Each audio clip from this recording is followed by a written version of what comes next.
Bismillahirrahmanirrahim. Alhamdulillah, salatu wassalamu ala Rasulillah wa ala alihi washabbihi wa man amma ba'du. Sebelum kita mulai mengaji, mari kita baca suratul Fatihah dulu. Mudah-mudahan jamaah kita ini diberkahi Allah Subhanahu wa taala. Liridallah misyafaat Rasulullah sallam wa sallallahu alaihi kitabi nafana wa habulumi fitamir balamin. Summa ya Allah alif qulubana wa alif qulubainina ya Allah. Waj'al jam'atan hada jam'atan mubarakatan ya Allah halal qabul. Al-Fatihah. A'udzu billahi minasyaitonir rajim. Bismillahirrahmanirrahim. Alhamdulillahirabbil alamin arrahmanir rahim maliki yaumiddin.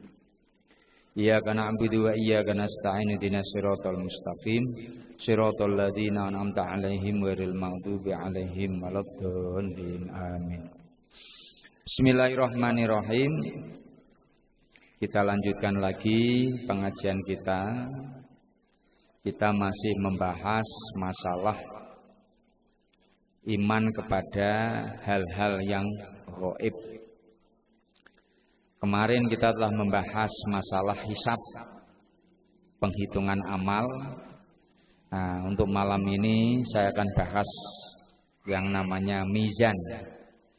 Mizan itu timbangan amal seluruh umat manusia besok di hari kiamat.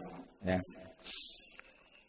Maknal mizanu fi yaumil kiamati, kemudian makna daripada mizan pada hari kiamat, wa anna a'malal ibadi tuzanu, bahwa seluruh amal perbuatan seluruh hamba itu akan ditimbang.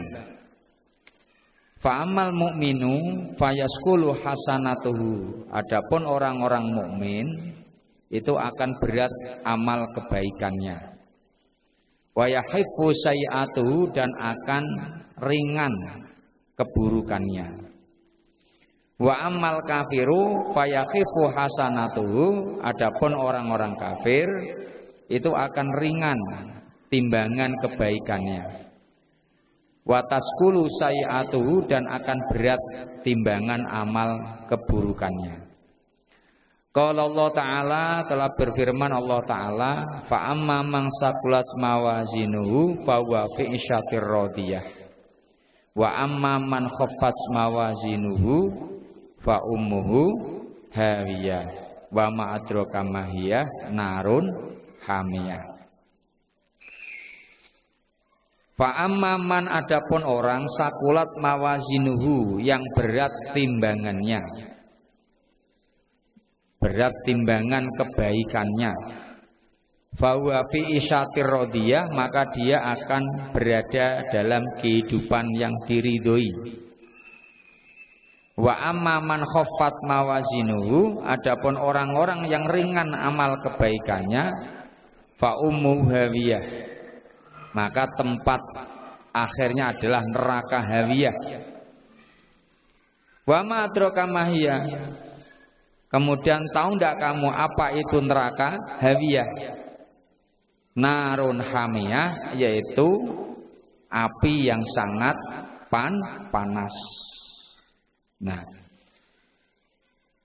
firman Allah ini memberikan pengertian kepada kita dan sekaligus menjadi dalil bahwa seluruh amal perbuatan manusia itu besok akan ditimbang oleh Allah Subhanahu wa ta'ala. Dalilnya banyak, Pak. Bisa ditengok dalam surah Al-A'raf ayat 8 sampai ayat 9. Bisa ditengok lagi dalam surah Al-Anbiya ayat 47. Juga bisa dilihat yang tadi saya bacakan dalam surah Al-Qari'ah ayat 6 sampai 9. Berarti ini menunjukkan bahwa yang namanya mizan, timbangan amal, itu memang benar-benar ada. Dan kita semua orang Islam ini wajib mempercayainya. wajib mempercayainya, dan termasuk dalam kategori percaya pada hal-hal yang gaib. Yu'minuna bil ghaibi, yaitu percaya pada hal-hal yang gaib. Nah, maka untuk menyikapi adanya mizan ini, ya, timbangan amal kita di akhirat, maka kita harus menjaga diri kita jangan sampai melakukan perbuatan maksiat, gitu loh. Sebab setiap perbuatan yang kita lakukan itu akan ditimbang. Sekecil apapun akan ketahuan dan ditimbang oleh Allah. Bahkan digambarkan walaupun sampai sekecil biji sawi amal kebaikan kita ataupun amal keburukan kita, itu semuanya akan ditimbang di pengadilan Allah Subhanahu wa ta'ala. Nah, kemudian apa hikmah daripada adanya timbangan ini? Tentu yang pertama bisa mendorong kita agar selalu beramal soleh. Jadi tidak ada yang sia-sia dari amal perbuatan yang baik yang kita lakukan. Semuanya besok akan ditimbang oleh Allah. In khairon fa khairun wa in saron fa sarun. Bila dia baik ya dibalas baik, ya bila dia buruk ya dibalas juga yang buruk. Ya. Maka dengan iman kepada mizan ini, ya kan, percaya dengan adanya timbangan amal besok di akhirat, itu akan mendorong kita untuk semangat beribadah, untuk semangat beramal soleh. Nah, kemudian juga akan bisa menimbulkan rasa takut kita dengan hisabnya Allah Subhanahu wa ta'ala. Kalau sekecil perbuatan buruk kita aja besok ditimbang, apalagi perbuatan yang besar. Nah, kalau kita meyakini ini, tentu kita tidak akan berani melakukan perbuatan maksiat walaupun hanya kecil perbuatan maksiat tersebut. Kenapa? Karena baik itu besar maupun kecil tidak akan terlepas dari timbangan amal kita besok di hari kiamat. Nah, kemudian juga akan menimbulkan kesadaran kita semua bahwa semua amal itu besok akan dihisab. Orang yang percaya dengan hal-hal yang gaib, salah satunya percaya dengan adanya timbangan amal, maka dia akan menyadari bahwa semua perbuatan yang dia lakukan akan dihisab oleh Allah Subhanahu wa ta'ala. Kemudian hikmah terbesar adanya timbangan amal ini, yaitu Allah menunjukkan keadilannya. Allah menunjukkan keadilannya. Maka besok dari kiamat itu tidak akan ada satupun umat manusia yang merasa dirugikan. Tidak ada yang merasa dizolimi. Setiap perbuatan manusia akan menerima balasan sesuai dengan konsekuensinya masing-masing. Bila perbuatannya baik, ya nerima balasan yang baik. Bila yang buruk, ya nerima balasan yang buruk. Nah, ini menunjukkan keadilan Allah Subhanahu wa ta'ala. Jadi kita harus hati-hati Pak kalau beribadah itu. Nah, kemudian amal ibadah yang ditimbang itu apa saja? Jadi ada sebagian ulama itu mengkelompokkan, yang pertama itu yang akan ditimbang besok itu adalah pertama amal perbuatan kita. Apa yang kita perbuat itu yang akan dihisab. Nah, itu penting. Maka berbuatlah yang banyak dengan perbuatan yang baik. Yang kedua, yang akan dihisab itu adalah semua catatan amal kita. Catatan amal kebaikan kita. Contoh nih, Bapak menghadiri pengajian, bawa buku, bawa pena, dicatat. Itu juga akan dihisab oleh Allah Subhanahu wa taala menjadi amal yang baik. Anak-anak yang menuntut ilmu di pondok pesantren, yang dobit kitab, yang nulis pelajaran, itu semua catatannya itu akan dihisab besok di yaumul hisab, dan ditimbang amal perbuatannya itu menjadi amal ibadah yang baik. Makanya Pak, kalau santri-santri kuno dulu itu pantangan kalau buku kitab yang sudah dia pelajari itu hilang Pak. Kalau santri sekarang enggak peduli lagi, enggak. Kadang-kadang dulu kalau santri udah lama tuh masuk pesantren, pulang itu bawa mobil dia untuk ngangkut kitabnya. Beda dengan santri sekarang. Nanti sekarang paling satu kardus itu isinya 3 kitab tuh lah isinya. Ada banyak ada. Nah, itu pun tidak ada isinya juga. Nah, itu bedanya Pak. Maka dulu saya tuh pernah diajari guru ya, suruh dobit kitab itu diperbanyak nih. Apapun yang dibacakan guru itu ditulis, karena yang kita catat besok akan ditimbang. Ya kayaknya Pak, kalau zaman sekarang nih masuk kategori itu. Apapun yang kita catat yang baik dapat pahala. Catatan buruk ya tidak dapat pahala, ya dapat dosa juga. Ya kan? Bapak-bapak SMS, ternyata SMS-nya isinya adalah SMS yang berbahaya, ya kan? Sasarannya adalah, mohon maaf mamanya, ngajak kencan jando. Ini juga dihisab Pak, jangan salah. Itu perkataan dihisab oleh Allah Subhanahu wa taala. Ya. Jadi apapun SMS yang kita tulis, yang kita kirimkan, kalau mengandung kebaikan bernilai pahala, mengandung madharat, mengandung kemadharatan, mengandung dosa, ya akan dihisab oleh Allah Subhanahu wa taala. Makanya jangan salah. Nulis itu juga berbahaya. Sampai salah tulis berbahaya.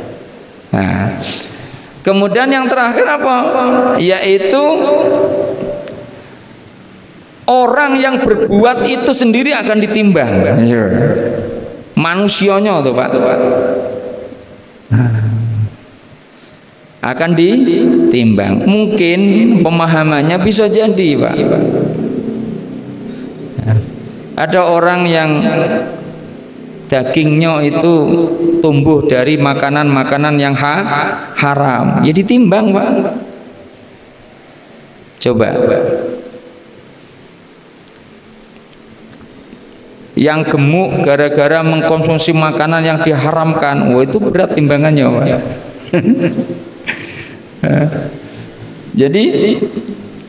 Jadi yang pertama itu yang ditimbang apa? Amal perbuatan. Yang kedua catatan amal kita. Yang ketiga pelaku dari perbuatan tersebut. Orangnya itu ditimbang. Nah, maka kita harus hati-hati di sini Pak. Jangan sampai kita salah di dalam melangkah sehingga menyebabkan timbangan kita nanti berat dengan perbuatan yang buruk. Nah, kemudian ini saya sampaikan ada beberapa amal ibadah yang akan memperkuat timbangan amal kebaikan kita. Yang pertama, yang akan memberatkan amal timbangan kita itu adalah apa? Akhlak yang mulia. Akhlak yang mulia itu memperkuat timbangan amal ibadah kita. Makanya Nabi diutus untuk menyempurnakan akhlak yang mulia. Bahkan seluruh syariat ini diperintahkan untuk kita jalankan, endingnya agar kita memiliki akhlak yang mulia. Maka kalau ada orang yang rajin sholat, akhlaknya tidak benar, itu bisa jadi sholatnya itu tidak diterima oleh Allah. Ya Pak ya. Ada yang kemarin ngeluh sama saya, Ustadz, saya punya tetangga, orangnya baik, akhlaknya bagus, tapi tidak pernah sholat, Ustadz. Di satu sisi ada saya punya tetangga, sholatnya rajin, ibadahnya rajin, baca Quran rajin, akhlaknya tidak benar, Ustadz. Tiap ngomong selalu bikin sakit hati orang yang dengar. Itu yang benar yang mana? Hati-hati Pak. Seharusnya kalau kita rajin ibadah, rajin sholat, rajin ibadah yang lain, itu harus membentuk kita memiliki akhlak yang mulia. Maka orang yang terkenal di masyarakat baik, santun, akhlaknya bagus, tidak pernah menyakiti tetangga, namun tidak sholat, itu orang buruk, bukan orang baik. Baik di mata manusia, namun buruk di mata Allah. Apanya yang baik, wong dia tidak digolongkan orang yang bersyukur atas nikmat yang telah diberikan oleh Allah Subhanahu wa Ta'ala. Buktinya dia tidak sholat. Jadi tidak ada kebaikannya sama sekali. Sebaliknya juga ada orang yang rajin sholat, ibadahnya mantap, namun mohon maaf, di masyarakat dibenci oleh masyarakat, akhlaknya tidak disenangi oleh orang. Hati-hati Pak. Berarti tujuan Allah mensyariatkan Islam ini yang dia lakukan itu gagal untuk dia jalankan. Hanya sekedar menjalankan sebagai rutinitas saja, namun tidak bisa menjiwai dan tidak bisa mengena ke dalam hati sanubarinya. Dan itu bisa digambarkan ibadahnya tidak diterima oleh Allah Subhanahu wa Ta'ala. Contoh sholat saja, inna sholata tanha anil fasya'i wal mungkar. Sholat yang benar itu sholat yang bisa membentuk orang itu menjauhkan dirinya dari perbuatan keji dan mungkar. Nah itu sholat yang benar. Nah jadi akhlak yang baik itu akan memperberat amal timbangan kebaikan kita. Kemudian yang kedua, ada hadis bunyinya begini, kalimatani khafifatani ala lisan habibatani ilar rahman sakilatani fil mizan. Ada dua kalimat kata Nabi ini yang ringan diucapkan, disenangi oleh Allah Subhanahu wa Ta'ala dan berat dalam timbangan. Dua kalimat ringan diucapkan melalui lisan, disenangi oleh Allah Zat yang Rahman, dan berat dalam timbangan. Kata Nabi, apa dua kalimat tersebut? Subhanallah wa bihamdi subhanallahil azim. Itu sering Pak dibaca. Habis sholat berapa kali dibaca, dijadikan wirid, terutama habis subuh. Ya. Kenapa? Ini kata Nabi dua kalimat ringan untuk kita ucapkan, namun disayang, disenangi oleh Allah dan memberatkan dalam timbangan kebaikan kita.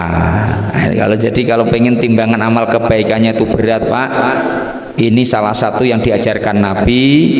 Dua kalimat ringan dibaca, disayangi oleh Allah, berat dalam timbangan. Subhanallah wa bihamdi subhanallahil azim. Astagfirullah. Itu dibaca Pak tiap ya. Kapan kita sempet ya kan. sambil buka HP boleh juga Pak, ya.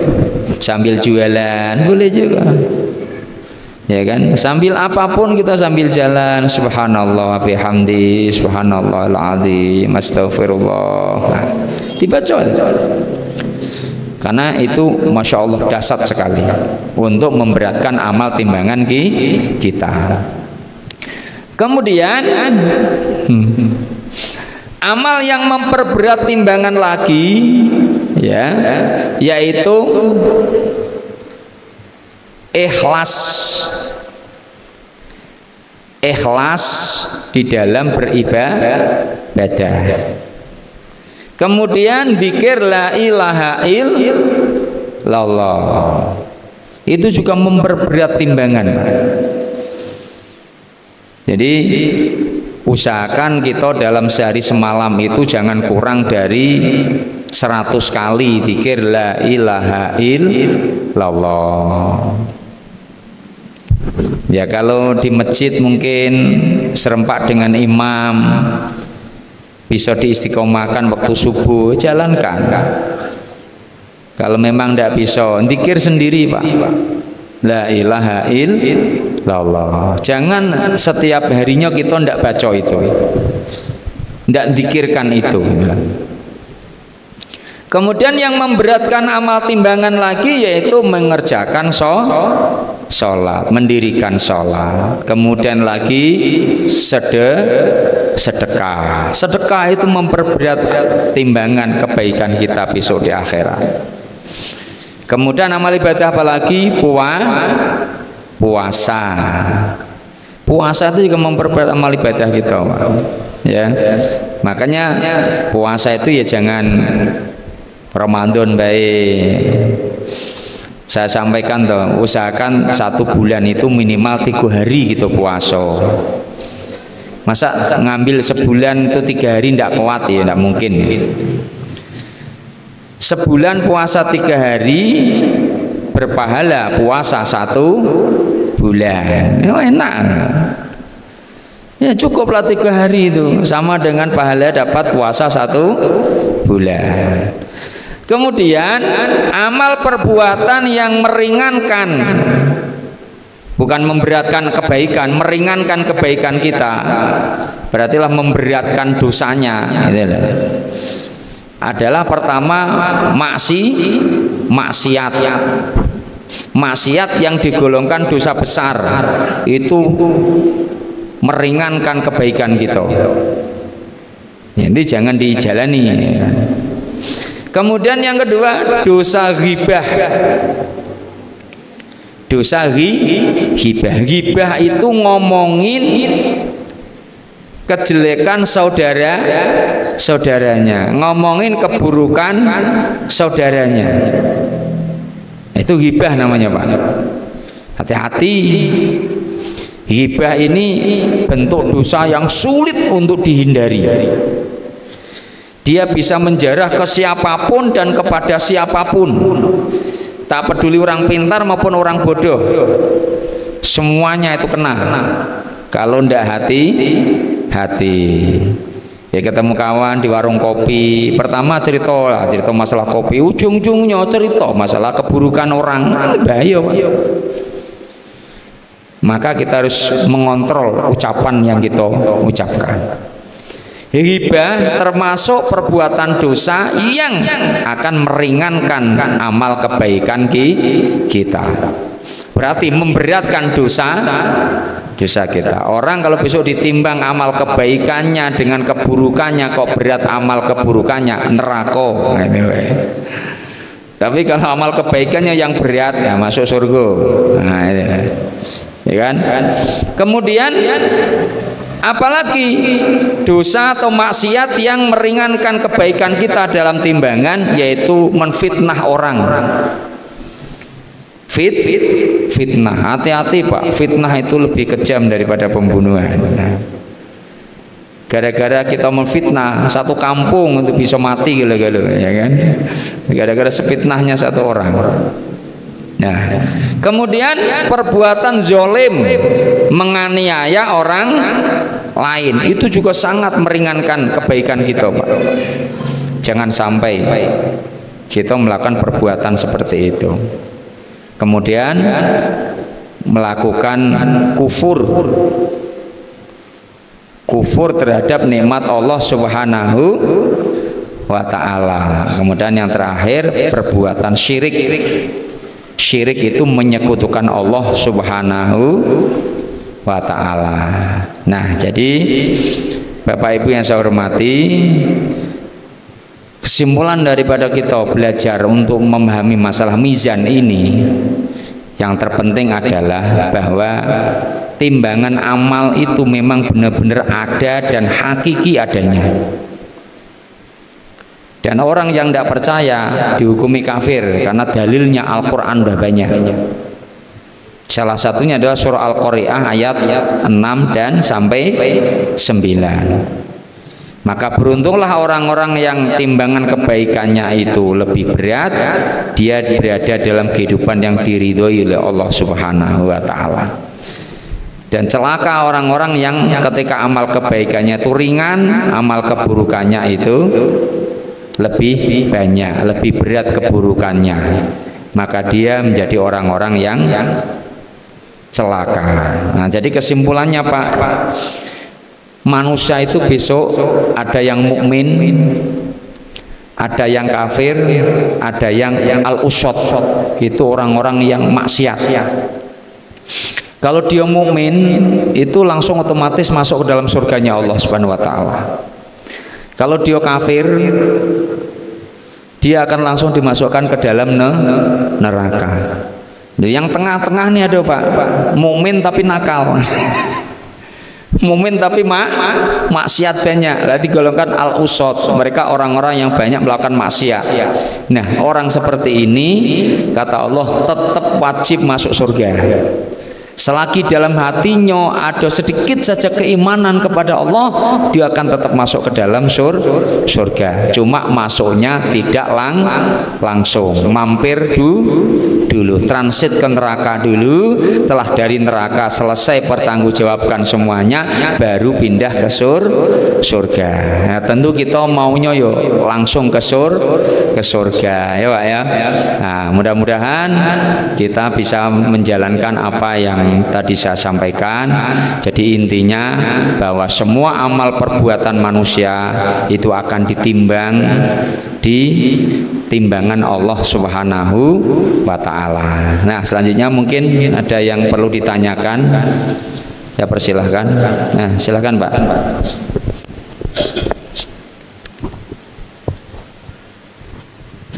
Assalamualaikum warahmatullahi wabarakatuh. Waalaikumsalam.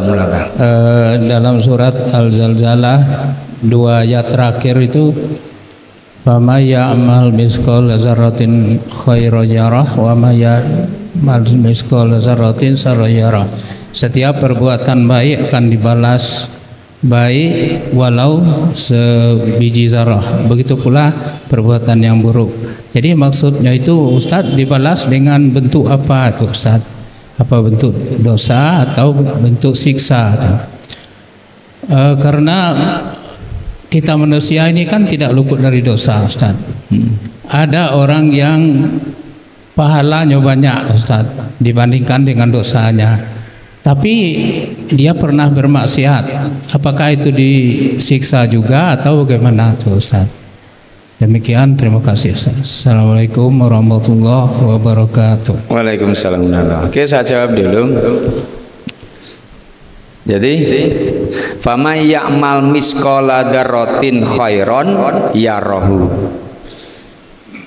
Orang yang melakukan perbuatan kebaikan walaupun seberat biji sawi kecil, ya rohu, dia akan melihat balasannya dari Allah. Berarti kalau baik balasannya baik. Artinya Allah tuh tidak menyanyiakan kebaikan kita walaupun kecil kebaikan itu. Sebaliknya juga, wa may ya'mal misqala dzarratin syarron yarahu. Orang yang melakukan perbuatan maksiat, perbuatan dosa, walaupun kecil perbuatan maksiat itu, tetap dia akan melihat balasannya. Yang dilihat itu balasan dari Allah. Berarti dia akan menerima konsekuensinya dari Allah Subhanahu wa taala. Nah, maka tadi saya sampaikan, kalau ada orang beribadah, amal ibadahnya ini dulu, dia harus menerima balasan dari Allah, siksaan dari Allah karena berbuat dosa. Setelah selesai mempertanggungjawabkan semua, baru dia akan diberikan balasan kebaikannya itu. Maka tadi saya sampaikan, dia masuk ke neraka dulu. Setelah di neraka berapa tahun mempertanggungjawabkan maksiatnya, baru dia nanti akan ditarik Allah, dimasukkan ke dalam surga. Jadi bukan surga dulu Pak, neraka dulu. Kalau nanti itu keadilan Allah. Jadi maksiat dulu dipertanggungjawabkan, di neraka itu tidak lama sampai seluruh dosa-dosanya itu mendapatkan balasan yang setimpal dari Allah, baru nanti dia akan dimandikan di telaga Kausar. Ya. Kadang di neraka itu kan sapi hitam kelam, tidak bentuk manusia lagi. Nah, dimandikan ganteng lagi, baru dimasukkan ke dalam surganya Allah. Itu yang dimaksud dengan famay ya'mal misqala dzarratin khairan yarah, famay ya'mal misqala dzarratin syarran yarah. Maka mizan ini Pak, itu yang ditimbang itu bukan bentuk jenis perbuatan saja Pak, gitu ya. Dalam kaidah fikih itu dijelaskan begini, niatul mukmin khairun min amalihi. Kita berniat saja Pak, niat belum dilakukan itu sudah mendapatkan balasan pahala dari Allah. Berarti niat yang baik akan ditimbang juga nanti di mizannya Allah Subhanahu wa taala. Nah, cuma niat tuh Pak, niat yang baik.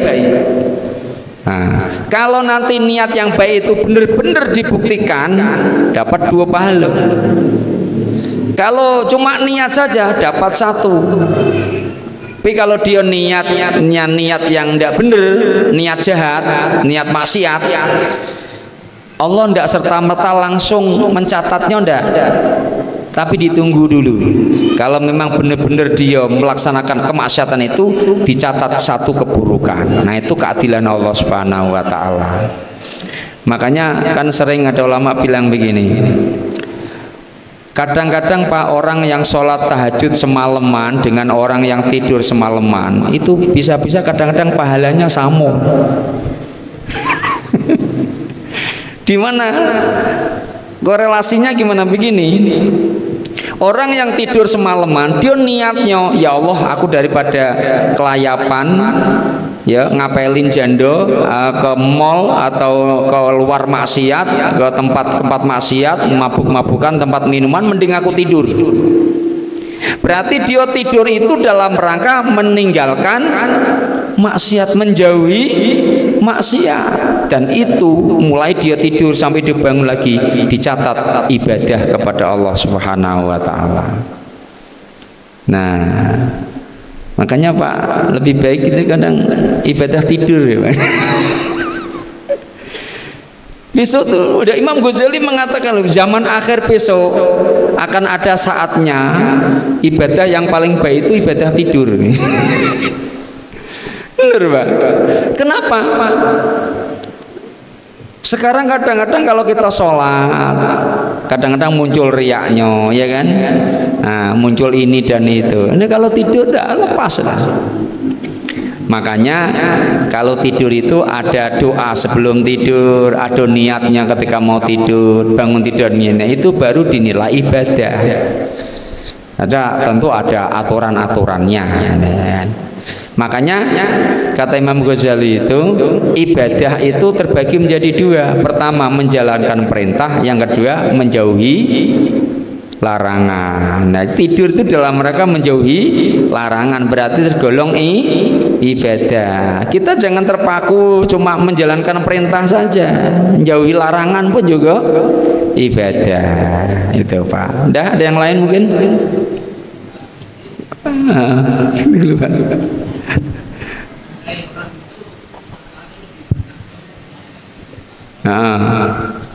Jadi pahalanya jauh lebih banyak dari dosa, tapi dia memang pernah berdosa. Apakah yang dosa yang sedikit ini itu maksudnya tuh dia harus ke neraka dulu juga, kemudian ke surga, bagaimana tuh Ustaz? Atau tidak langsung ke surga karena pahalanya lebih banyak tuh Ustaz? Ya. Selagi dia sebelum mengembuskan napasnya yang terakhir, dosa yang dilakukan itu belum diampuni oleh Allah, belum diistighfari, masuk dalam catatan bukunya, maka tetap dia akan mempertanggungjawabkan dosa itu walaupun kecil, baru nanti dia akan masuk surga. Ya kan Pak? Karena tidak bisa, dia masih punya dosa langsung masuk surga. Nabi Adam saja satu kesalahan harus keluar dari surga. Satu kesalahan Nabi Adam apa? Makan buah khuldi. Sebenarnya buah itu namanya bukan buah khuldi. Khuldi itu yang nama itu iblis. Jadi nama khuldi itu yang namai iblis, bukan Allah yang menamai. Pokoknya makan buah apa bentuknya wallahu a'lam gitu loh. Yang jelas intinya itu Nabi Adam sudah melanggar apa yang harusnya dilarang oleh Allah. Satu kesalahan harus meninggalkan surga. Karena surga itu tempat orang-orang yang memang bersih, tidak ada dosa kepada Allah. Berarti kalau dia memiliki dosa, belum pantas dia masuk ke surga. Harus dipantaskan dulu. Bagaimana? Digembleng dulu di neraka, habisin dulu dosa-dosanya, baru setelah tidak punya dosa sama sekali, baru pantas masuk ke dalam surga. Itu Pak ya. Lanjut Pak. Nah, yo.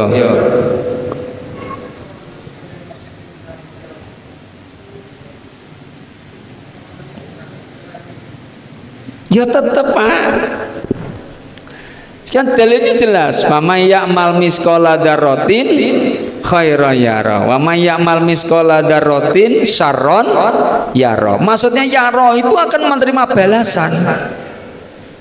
Walaupun sebiji sawi kecilnya tuh, dia punya dosa, tetap akan, kecuali kalau dia sebelum napasnya keluar meninggalkan jasadnya, dia sudah beristighfar mohon ampun kepada Allah dan dosanya sudah diampuni oleh Allah Subhanahu wa ta'ala. Itu lain. Gitu loh. Makanya kita dianjurkan banyak istighfar kan begitu. Banyak istighfar. Biar kenapa? Biar ketika kita menghadap Allah itu dosa kita tidak banyak. Nah, ada dosa-dosa yang memang belum diampuni, kita sudah terlanjur meninggal. Nah, itu yang jadi konsekuensinya harus kita pertanggungjawabkan.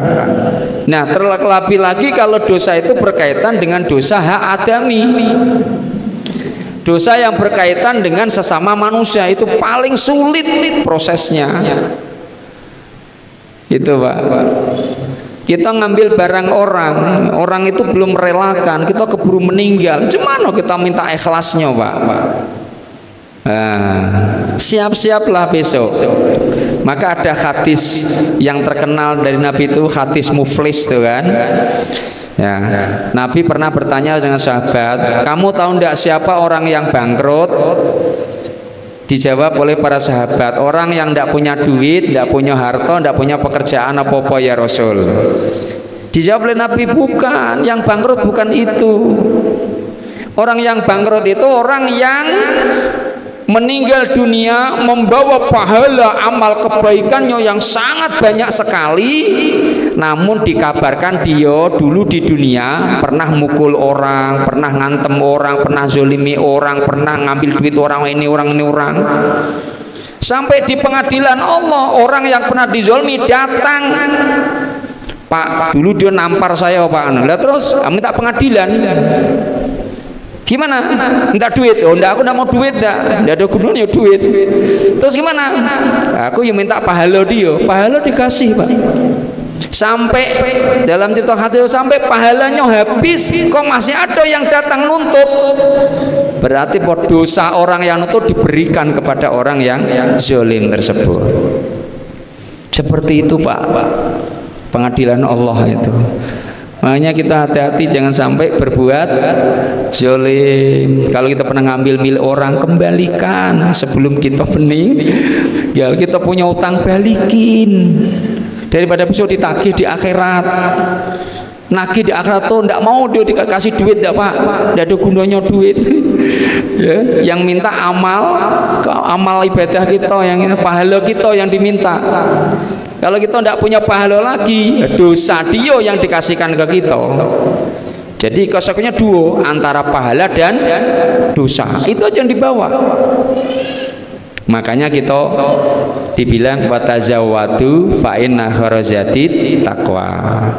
Carilah bekal sebanyak-banyaknya, dan sebaik-baik bekal itu adalah ketakwaan kepada Allah Subhanahu wa Ta'ala. Udah, karena waktu udah isya, bisa lanjutkan lain kali. Mudah-mudahan bisa dipahami bersama-sama ya. Al-Fatihah. Bismillahirrahmanirrahim. Alhamdulillahirabbil alamin maliki yaumiddin. Iyyaka na'budu wa iyyaka nasta'in ihdinas siratal mustaqim. Amin ya rabbal alamin. Sekian dari saya, punya mohon maaf. Baru kalam. Assalamualaikum warahmatullahi wabarakatuh.